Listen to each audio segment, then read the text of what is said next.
여러분 안녕하십니까? 다시 뵙게 돼 반갑습니다. 지난달 말에 열린 최고인민회의 제14기 제5차 전원회의를 통해서 김여정이 북한 국무위원회 위원으로 정식 임명됐습니다. 국무위원회는 북한을 통치하는 최고 권력기관입니다. 김정은도 대회에 성명 등을 발표할 때 조선민주주의인민공화국 국무위원회 위원장이라는 명칭을 사용합니다. 즉 북한은 국무위원회를 중심으로 움직인다고 볼 수 있습니다. 제가 지지난주 토요일 생방송에서 국무위원들의 명줄이 참 짧다고 말씀드렸습니다. 얼마나 많은 사람들이 교체됐습니까? 그런데 당시 방송에서 오해를 부를 수 있는 썸네일을 사용해서 일단 그걸 정정하려고 합니다. 김정은과 최룡의 얼굴만 빼고 다 X자를 그렸는데 그 중에 2명은 더 살아 있습니다. 김영철 통전부장과 정경택 국가보위상은 여전히 국무위원으로 활동하고 있는 것으로 파악됩니다. 북한의 국무위원회는 모두 13명으로 구성되어 있습니다. 왜 13명으로 했는지는 저도 모르겠습니다만 일단 위원장 김정은, 그리고 부위원장 최룡해 최고인민회의 상임위원장, 부위원장 김덕훈 총리, 이렇게 3명의 지도부가 있고 아래에 10명의 국무위원이 있습니다. 이번 인사에서 김여정이 국무위원이 되면서 이제 북한은 명실상부하게 온의 통치 시스템을 완성하게 됐습니다. 그게 어떤 의미인지, 김여정이 들어간 국무위원회의 분위기는 어떻게 달라질지 설명해 보겠습니다. 주성아TV는 구독, 좋아요보다 끝까지 들어주시면 더욱 힘이 납니다. 북한 국무위원회는 형식적 서열을 따지면 김정은이 제일 높고 2인자가 최룡해, 3인자가 총리, 그리고 위원은 평등한 것으로 되어 있습니다. 국무위원은 노동당과 정부의 핵심 장관이 차지하는데 면면을 보면 노동당에선 조영원 노동당 조직비서 겸 상무위원, 박정천 노동당 상무위원, 오수영 경제부장, 그리고 김성남 국제부장, 김영철 통전부장, 김여정 선전선동 부부장, 이렇게 6인이 들어갔고, 내각에선 이성근 외무상, 그리고 정경택 국가보위상, 이영길 국방상, 장정남 사회안전상으로 구성되어 있습니다. 그러니까 노동당 비서나 내각 장관급이라고 다 되는 것은 아니고 핵심 권력자 중에 핵심 권력자들이라고 볼 수 있는 것입니다. 이런 측면에서 부부장에 불과한 김여정은 사실 직급으로 보면 들어올 수가 없습니다. 그런데 국무위원회가 열리면 형식적 서열 외에 실질적 서열은 어떻게 될까요? 이게 확 달라집니다. 쉽게 말하면 김정은이 숙청에서 자유로운 순서로 서열이 매겨질 겁니다. 국무위원회가 초기에 만들어질 때 황병서가 초대 국무위원회 제1부위원장이 됐는데 그가 어떻게 됐습니까? 처형되지 않았습니까? 공식 서열 넘버 2도 안전한 것은 아니라는 겁니다. 그런 식으로 볼 때 처형에서 제일 안전한 것이 누굽니까? 바로 김여정입니다. 국무위원회에서 계급이 제일 낮은 김여정이 이 국무위원회의 실질적인 2인자입니다. 김여정은 노동당 선전비서가 일환이라고 있는데도 그를 제치고 부부장 직급으로 국무위원이 됐습니다만 북한에서 직급이 뭐가 중요합니까? 국무위원회가 열리면 다른 위원들은 과거엔 김정은 눈치만 보면 됐는데 이젠 2명의 눈치를 같이 보게 됐습니다.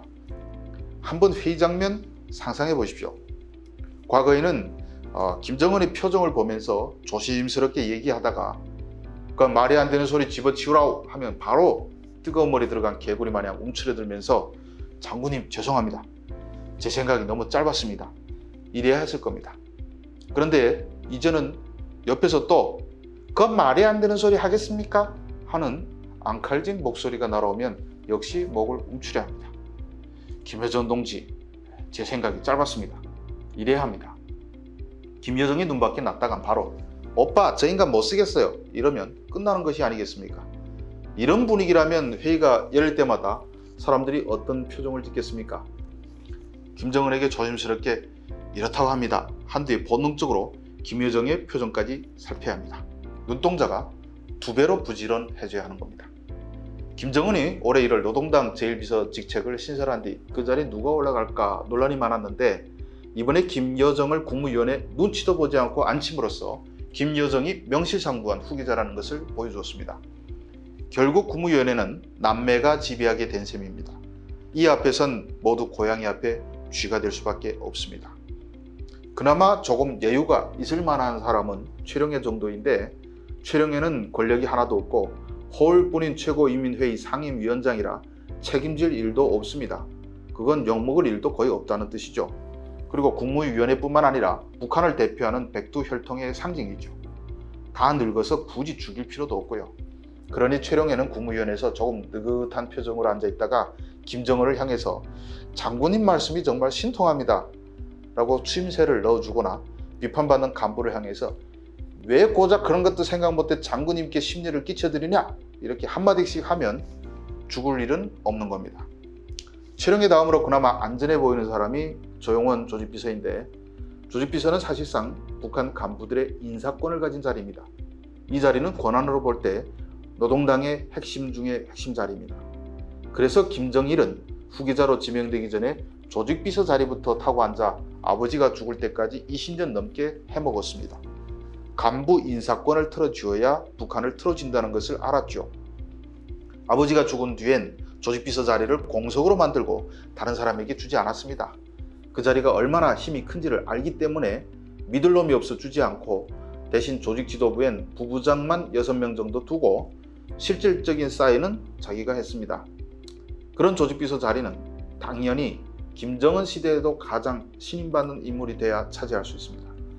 조용원은 나이도 많아 보이지 않는데 조직비서가 된 것으로 봐선 능력 이상의 개인적인 관계가 있을 것으로 보입니다. 그가 김정은의 후계자로 지명되기 전에 노동당에 들어와 일을 배울 때 김정은의 사수였다는 말도 있고 김정은의 이복 누나인 설송의 남편이라는 말도 있지만 확인된 것은 없습니다. 어쨌든 신임도로 봤을 때 조용원은 그나마 다른 사람들보다는 안전할 것이라는 말이죠. 그 외에는 안전을 장담할 수 있는 인물이 아무도 없습니다. 북한 국무위원회 위원들의 목이 얼마나 가는지를 이미 다 봤기 때문에 정말 살 얼음장 걸어가는 심정으로 하루하루 살 수밖에 없는 것입니다. 이런 분위기에서는 김정은의 말은 당연하고 김여정의 말에도 모두가 벌벌 떨 수밖에 없지 않겠습니까? 결국 북한은 이제 명실상부하게 김정은, 김여정 남매가 다스리는 곳이 됐다는 의미입니다. 작년에 이미 김여정을 두고 위임 통치라는 말이 나왔죠. 제가 역사 지식이 짧지만 이렇게 남매가 공동으로 통치한 왕조나 체제가 있었을까요? 부인이나 아들 또는 딸을 2인자로 삼은 경우는 있어도 어느이가 권력을 쥐고 흔든 사례는 매우 희귀한 사례가 아닐까요? 비슷한 사례를 하나 찾긴 했는데 기원 전으로 거슬러 올라가야 합니다. 민의 상징처럼 알려진 클레오파트라인데 그때는 왕조의 피가 섞이지 말아야 한다며 남매끼리 결혼시켰다고 합니다. 클레오파트라는 18살 때 8살 아래인 프톨레마이오스 13세와 결혼합니다. 두 명은 부부이자 공동 통치자인데 권력이라는 것은 기원전 그 시대에조차 나눠 가질 수가 없었던 겁니다. 남동생이 크면서 왕자를 둘러싼 싸움이 벌어졌고 결국 부부간이자 누나와 남동생 간의 내전이 벌어졌죠. 1차 내전에선 남동생이 이겨 누나이자 아내를 쫓아냈는데 로마에서 카이사르가 침공에 들어와서 클레오파트라와 손을 잡는 바람에 남동생은 전쟁에서 죽었습니다. 남매의 공동 통치의 과거 사례는 이렇게 끝이 좋지 못했습니다. 김정은은 누이 동생과 끝까지 싸우지 않고 오래오래 북한을 통치할 수 있을까요? 오늘 방송 여기서 마칩니다. 시청해 주셔서 감사합니다.